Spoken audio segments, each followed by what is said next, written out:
the most holy things, he and his sons forever, to burn incense before the Lord, to minister unto the Lord, and to bless in his name forever. Sit down. Hello, sit down. Sit down. Sit down.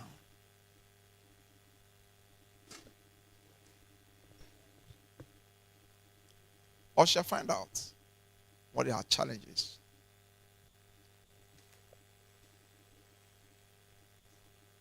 So, Aaron and the Levites were specially licensed by God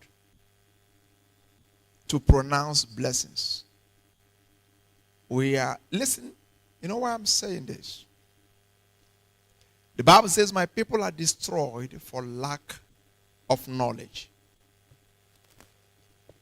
Many children of God are stagnated in life because of ignorance. Because they can speak in tongues, or sweat when they are praying, or get rhema from the Bible. They fail to recognize vessels and authorities God has ordained for their blessing, for their lifting. Young people, please pay attention. It is because of you that this message is coming.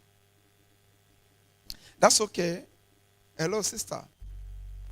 We are too wise to be distracted by the devil. What's your matter? You want to go somewhere? Sorry?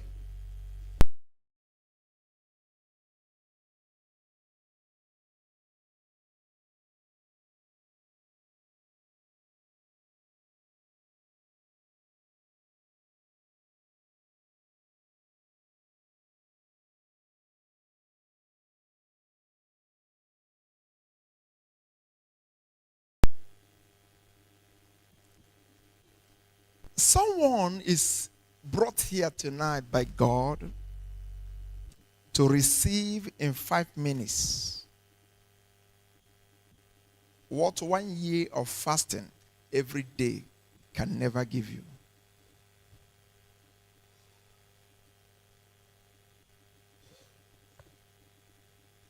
Now, not to recognize that is called spiritual arrogance. In fact, it is arrogance and foolishness merged in one.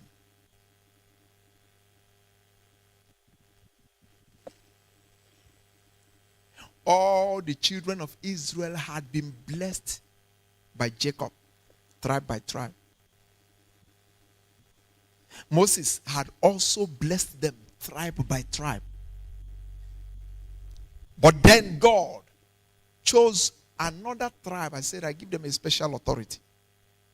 That any time they stand before the children of Israel and pronounce blessings, I will hear their voice. And in Numbers, we see how God commanded them to bless the children of Israel. Look at Numbers 6 from 23 to 27. Let's take it from 22. And the Lord spake unto Moses, saying, speak unto Aaron and unto his sons, saying, on this wise, that is in this manner, shall you bless the children of Israel, saying unto them, the Lord bless thee, the Lord keep thee, the Lord make his face shine upon thee, the Lord be gracious unto thee, the Lord lift up his countenance upon thee and give thee peace. And they shall put my name on the children of Israel, and I will bless them. Excuse me, who are the children of Israel? They are already the chosen people. They are the children of Abraham. Now God is saying, for the chosen people to have the blessing manifest in their lives, it will respond to the voice of the Levites. In the New Testament, we are a royal priesthood. We are Levites. But from among us, God chooses people and invests them with authority to bless others. They become like the conduits, the systems that God has established through which he ushers his blessings into people's lives. That honor can no man take to himself. Hebrews chapter 5 and verse 4. No man taketh this honor upon himself. That is the honor of standing as a high priest, standing to pronounce the priestly blessings. Nobody takes that honor. Unfortunately today, there are a lot of people wearing collar, taking that honor to themselves. They will keep shouting over you, but nothing happens. Because God doesn't recognize their voice as authorized to utter the things they are uttering. On the other hand, when you come in contact with someone God licensed to bless you, certain things happen in your life which I call the efficacy of the blessing. Just 4 that I will share with you tonight. 4 things the blessing does in your life when pronounced on you by a certified vessel. Number 1, the blessing immunes you to bewitchment. The blessing makes you unbewitchable, uncursable. You can't curse a man that is authentically blessed, except you are looking for destruction.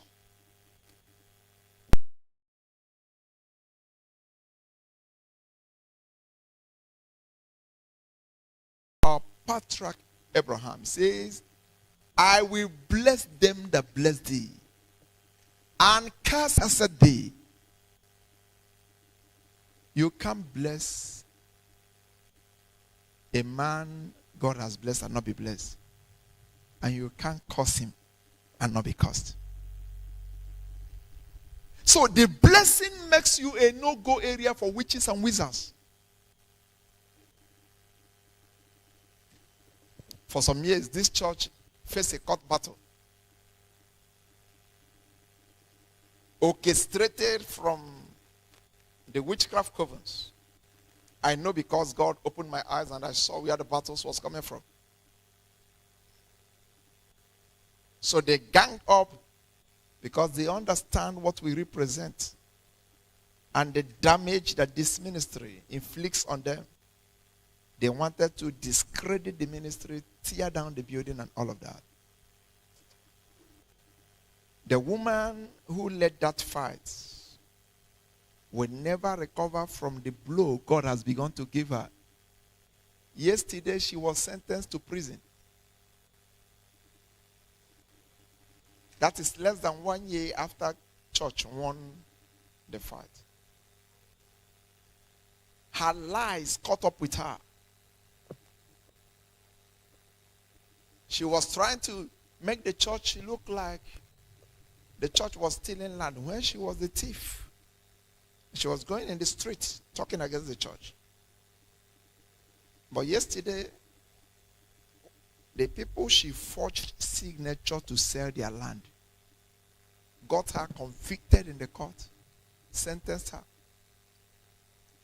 The lawyer who was dragging her about, I stood in front of the church. I told him, I said, sis, I want to beg you for something.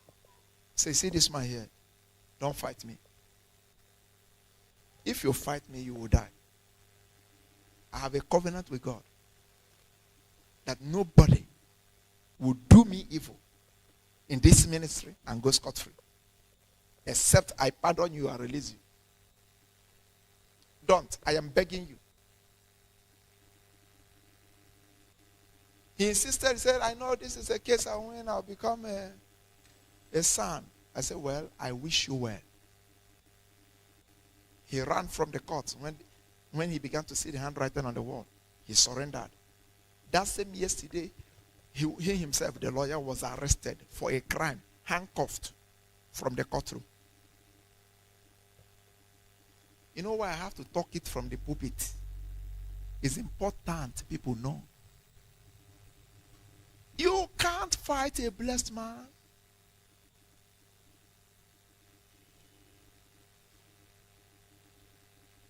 The blessing immunes you to curses. Go and ask Balaam. In the book of Numbers 23, verse 8, Balaam says, it's not possible for me. He said, how shall I curse whom God has not cursed? How shall I defy whom God has not defied? Go to verse 18. In verse 18, he continues and took up a parable. Rise up, Balak,